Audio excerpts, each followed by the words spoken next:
Hey guys, it's Yuta. So I found the people in this video through social media and my friends, so they're not completely random people. And also I wanted to have more diversity in terms of skin complexion, but I didn't do a good job, so I apologize. But the guys version, which is coming soon, have more darker skinned people. So stay tuned and enjoy this video. Okay, Japanese American, fourth generation Yonsei. Both my parents, grandparents, born and raised in California. I did not grow up speaking Japanese. My parents don't speak Japanese. They've never been to Japan. And I'm French Vietnamese. So my mom is Vietnamese and my dad is half Vietnamese, half French. And I've been born and raised in Paris. I'm Malaysian. Dien. Yes. My parents were from Vietnam, but I was born in America. I was born in Vietnam, but I moved to Australia when I was 15. Usually when people look at me, they think I'm from Japan. Oh, well, they respond, they're like, so Hafu. And I'm like, well, not really. It's really hard to explain.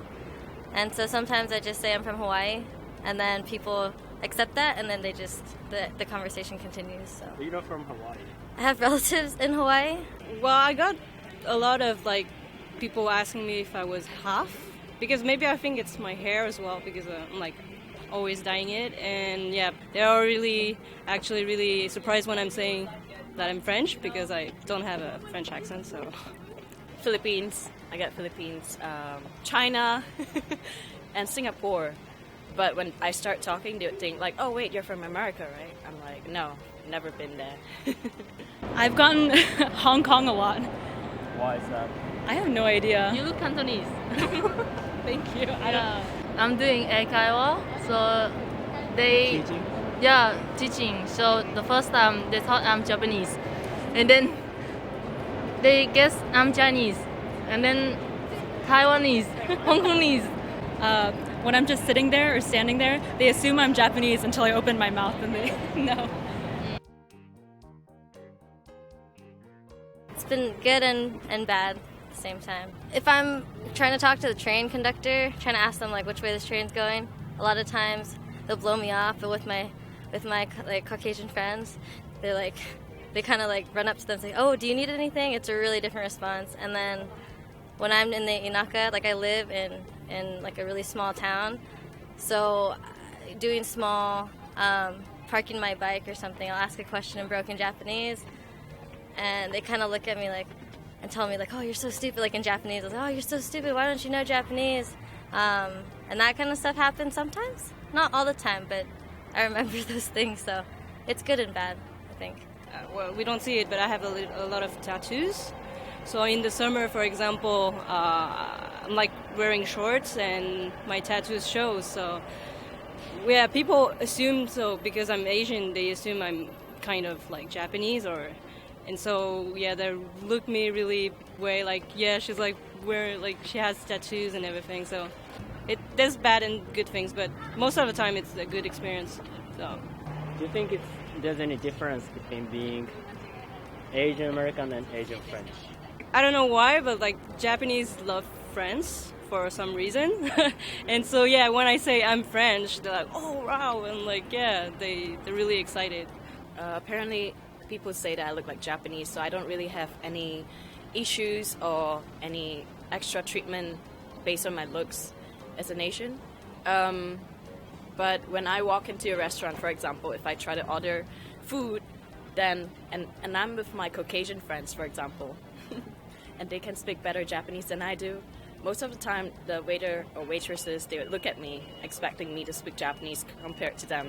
And most of the time I'm just Eigo no menu onegaishimasu. I can't speak Japanese.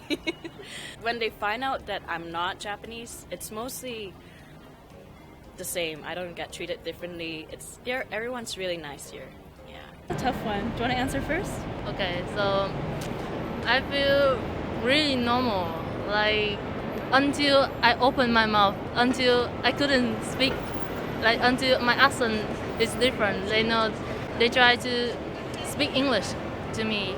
I don't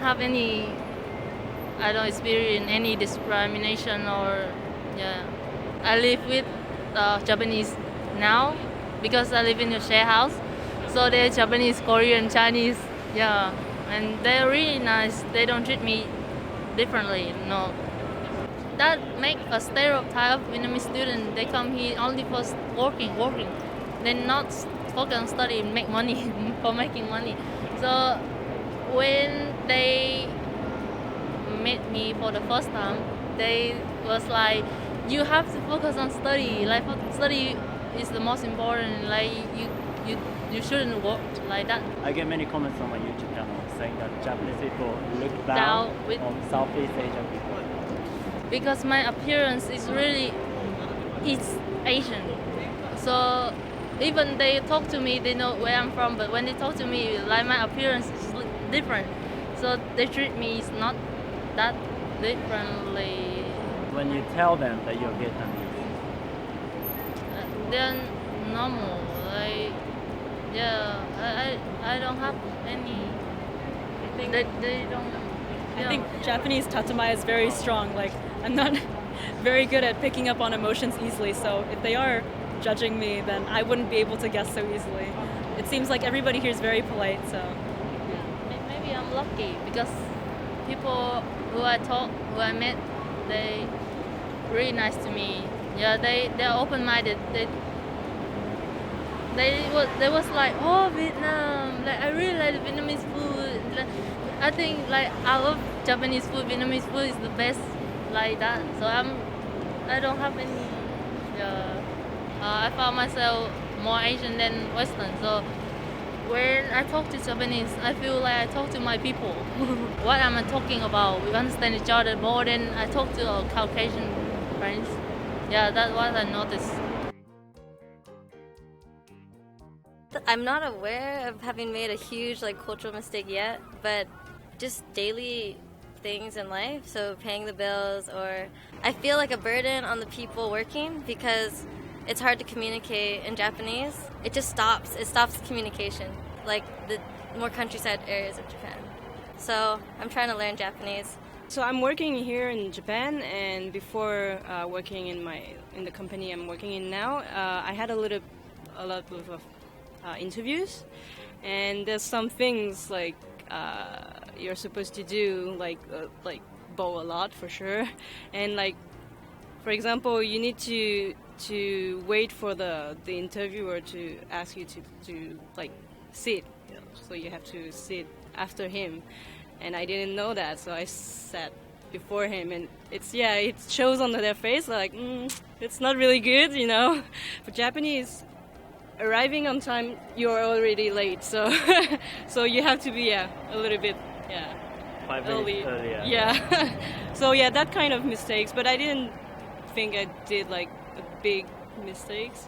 So yesterday I was in this little restaurant. I went in. It was my first time. I went in and I sat down. She served me tea, and then after that I was just waiting for the menu, but she didn't give me any. So we were just staring at each other for an awkward 2 seconds. I think she was expecting me to pass her the ticket, which I didn't get. Because Japanese restaurants, you need to pay for a meal, and get the ticket and pass it to her, so she'll make the meal for you. And I was like, oh, right, I need to get the ticket from the machine. And I just so. But she was really nice. She was like, I don't get any bad treatment for not knowing what's going on. You're really nice. I feel like I have made the same mistake somewhere. Yeah. Just sit down and stare at her. Yes, I make a lot of mistakes in Japan. Especially in the onsen that I went to. When you go into the onsen, they give you 2 towels. One's for your hair and one's for your body. But you're supposed to leave the body towel inside your locker, not carry it in with you to the onsen because it gets wet.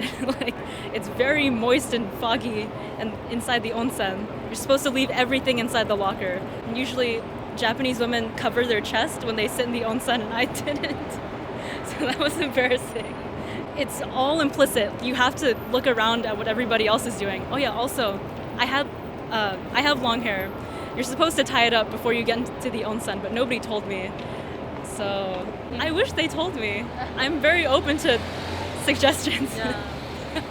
Actually, at school, my teacher is a stereotype Japanese. So yesterday, I went to the office but when I went out, and I just say arigatou gozaimasu, and I just bow and I went out, and then she was stopping me. She said, you have to stand in front of the door and properly like bow and say "Sitsuresimasu." Yeah, and then yes, she told that in front of all the teachers. So yeah. How did you feel about that? Actually, I'm young, so she's like 50. So it's just like my grandma teach me how to the way manner. Yeah, so it's alright. Don't expect anything when you came here. Just don't have any preconceived idea about what you know about Japan because you don't know anything. It's like, yeah, you're always gonna be surprised by a lot of things here, and just like respect anything. Like respect, yeah, just enjoy your time for sure. Working in Japan as an Asian is not, especially if you're coming from a country where your language is not really recognized as an, English-speaking country. So coming from Japan, why am I talking? I'm stumbling. Sorry. Prior to coming to Japan to work, I was actually a foreign student exchange, and I really like it here. So I decided to hey, why not just come back to work? And coming back for 3 months last year was pretty stressful because I was jobless for 3 months, and I was thinking maybe I could get a job, or you know how foreigners, we could always do one-to-one English lessons in cafes and stuff. It's really common here in Japan, and I thought I could live off that, but knowing that the living expenses of Tokyo is pretty high, I couldn't survive. So I was really depressed, I think, at that point where I couldn't find a job in Japan, because that's sort of my dream. And I gave one final push to this company, and I managed to find a job where I can teach English, and they actually considered me as a native English teacher to teach in a preschool. I figured I was pretty lucky to be landing myself in that job. Yeah. If you're learning Japanese for work here, you should take it seriously. I think since I'm doing it more for fun, the teachers are a little more lenient with me on some things, like the kanji. They don't really.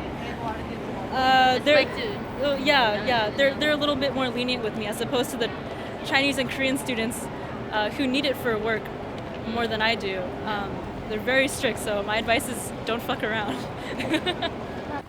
Come to Japan with an open mind. There's probably a lot of stereotypes out there about Japanese people, Japanese culture, but you should really come to Japan and explore not only Tokyo, but other places nearby outside the city, because you'll realize that Japanese culture is very rich and has many layers to it and lots of history.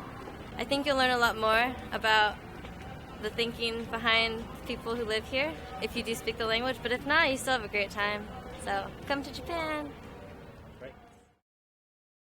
Hey guys, it's Yuta again. Well, you can come and enjoy Japan even if you don't speak Japanese, but if you do, your experience will be way richer. So if you want to learn Japanese with me and you want to learn Japanese that real Japanese people speak, because textbooks teach you very unnatural Japanese that nobody speaks, I can send you some free lessons by email. So click the link, choose your level, and subscribe to my list, Japanese with Yuta. Alright, see you guys soon. Ciao ciao.